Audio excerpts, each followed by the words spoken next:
In the footsteps of his literary classics No Country for Old Men, Blood Meridian and The Road, Pulitzer Prize-winning author Cormac McCarthy teams with director Ridley Scott and makes his screenwriting debut with The Counselor, an odd yet fascinating extension to his violent literary oeuvre. Fresh off his brilliant but brutal performance in 12 Years a Slave, Michael Fassbender is the counselor, his only identification in the film, that impersonal touch an effective McCarthy trademark. When his client Reiner, Javier Bardem, invites him to invest in a drug deal which would transport a shipment from Caracas to Chicago, the naive counselor accepts, basking in the prospect of earning gobs of coin with little effort. Life is looking up. He is engaged to the beautiful, innocent and pious Laura, Penélope Cruz, but as circumstances unfold and the shipment of drugs are stolen, the cartel blames the hotshot lawyer, and just as quickly as his rich new life was built,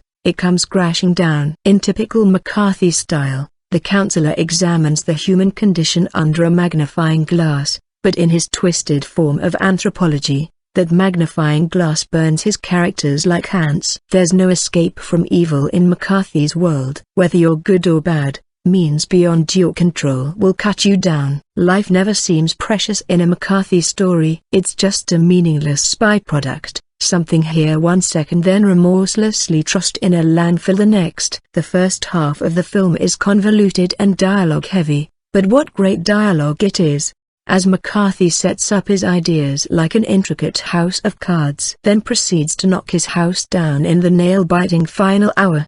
The counselor advances its horror through cynical ideas rather than violence, though in typical McCarthy fashion, there are a few incredibly violent moments, shockingly impersonal and conveyed as orders of business in between meals and nap times. Ridley Scott takes the passenger seat as he passes through McCarthy's country.